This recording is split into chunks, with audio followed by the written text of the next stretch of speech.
Goddag, mit navn er Dr. Pat. Og mit navn det er Dr. Bob. Og vi vil lave nogle forsøg med jer i dag. For at vise, hvor let det egentlig er at lave nogle forsøg med meget ikke farlige ting. Yep. Husk, at I skal have en voksen til at hjælpe jer.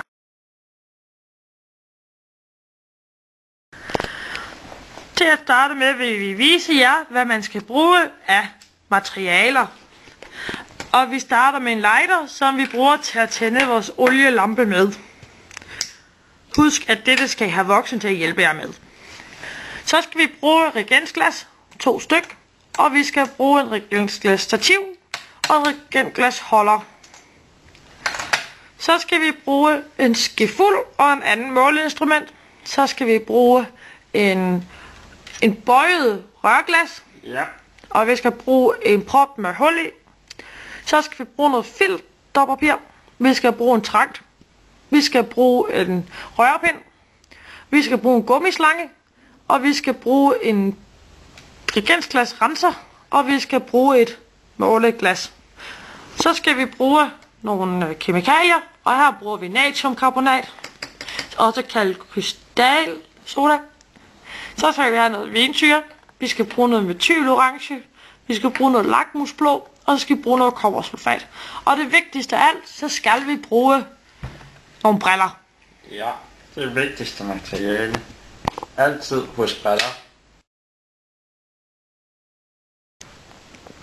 Dette eksperiment viser, hvordan nogle stoffer kan få andre stoffer til at skifte farve.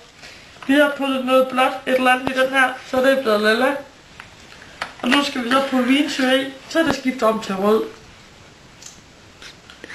Man skal altid huske at have briller på. Så. Og så ryster vi lige lidt. Det er ikke særlig farligt, altså man må godt have fingrene på det. Det skal der ikke noget ved. Og den er lyserød nu. Det er okay. Nu skal vi så lave et eksperiment, hvor vi skal få rød væske til at blive blå igen. Men det her natriumkarbonat. Det er her.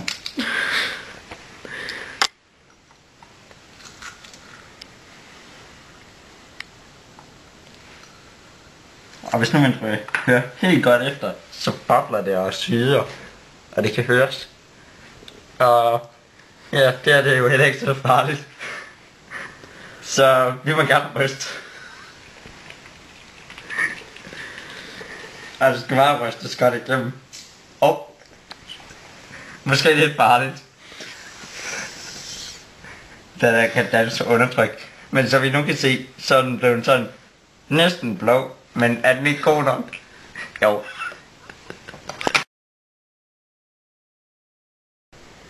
Dette forsøg går ud på at få 2 flydende kemikalier til at blive til et fast.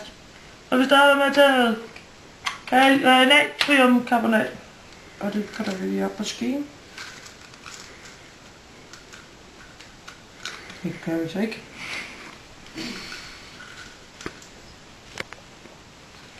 Gråt bjæller.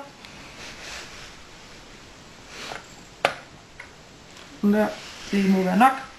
Og lidt mere tror jeg er en god idé.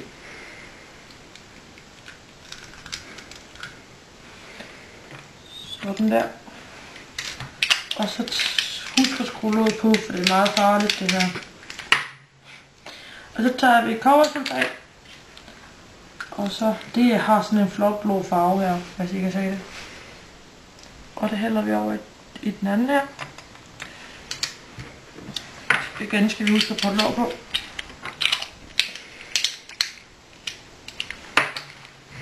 Så tager vi vores vanddunk her.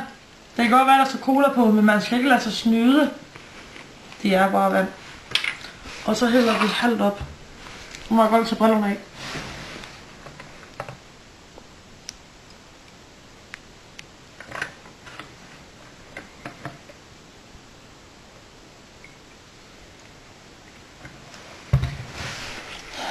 Og så er vi nødt til at lade det opløses.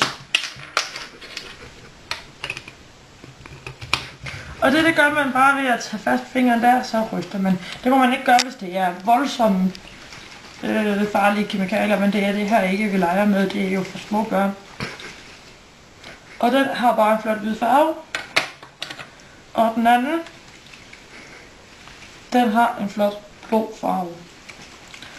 Og nu skal vi til at trylle lidt, fordi nu har vi jo 2 flydende, som I kan se.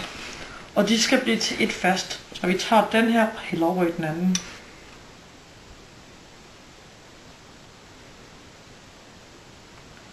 Og det kan lige præcis være der. Som vi ser nu, så har vi fået et fast stof, der ligger herinde. Så nu vil vi kunne hælde vandet fra, og så vil vi have et flot fast stof. Det her, det er så den blå blanding, som min dejlige kollega Dr. Pat lavede lige før. Vi skal filtrere blandingen, så vi kun har den flydende masse tilbage, som hedder kobberkarbonat. Og det skal gøres meget forsigtigt.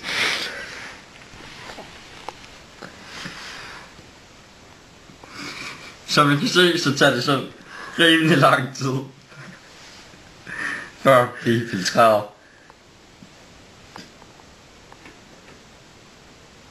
Der går også lidt noget tid, måske. Godt. Nu har vi gjort en ting, vi har snydt hjemmefra. Så vi har puttet varmt vand i den her, da det var færdig med at destillere, eller der var færdig med at komme det her igennem. Ja, filtrere. Filtrere, det er rigtigt. Ja, det er rigtigt.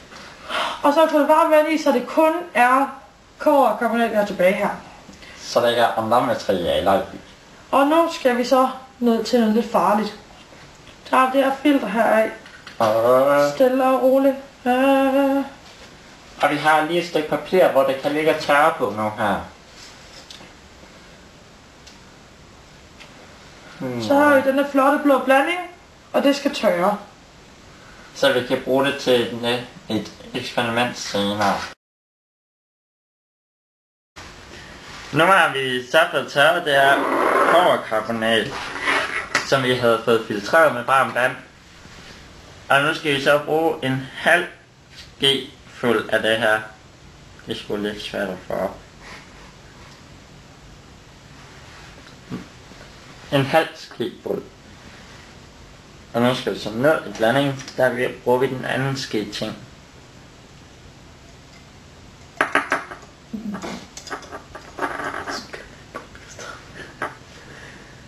Jeg vil bare lige informere om, at det er meget svært det her.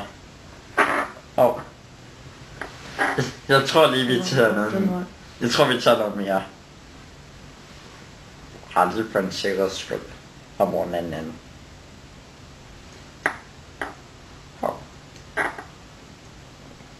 Ja, det må være fint. Så, nu skal vi så varme den op. Og det der sker med denne her, det er, at blandingen, den skal blive sort. Og så det der dannes, det er mange forskellige stoffer.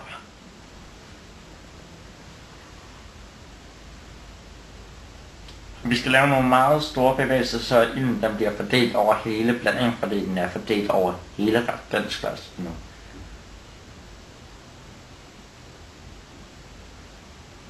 Så man kan se, så begynder det at blive sort. Ja. Og grunden til, at det bliver sort hele vejen indvendigt, det er på grund af, at den her masse her, den er måske lidt farlig. Så den gør faktisk bare hele reagensglasset sort nu her. Som vi hørte før nu her, så har vi noget kobbersulfat blandet op med vand. Og nu skal vi så lave det, man kalder for en destillering, hvor man varmer væsken op, så vi får ren kobbersulfat her i, bare i flydende væske i stedet for i, hvad er det nu det hedder? I fast form. Ja, fast form. Så nu varmer vi det op. Og den ting, der er vigtig i dette forsøg, det er, at man holder reagensglasset 2 cm væk fra flammen. Undskyld. Og så må væsken må ikke koge, så man skal have glasset her i bevægelse, så den ikke koger. Det vil tage cirka 5-10 minutter. Så, nu har vi så lavet en destillation, så nu har vi Ja, det er ikke så bare de klare vand, det der. Som I kan se, så er det ren kobbersulfat i flydende form, som vi har fået fra den blanding, vi har her. Og den skal vi passe lidt på, den er lidt varm. Men vi får mærke efter. Au! Det var godt.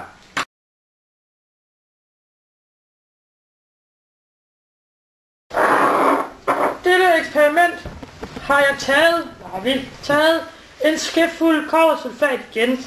Dette er en skefuld. Og nu skal vi se, hvad der sker, når vi varmer det op. Og husk, her skal man have en voksen til at hjælpe, fordi vi er i gang med ild. Og jeg er den voksne. Og igen skal man huske på, at det skal være stille og roligt.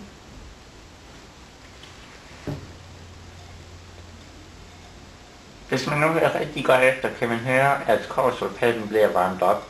Og det giver så nogle citrende lyde.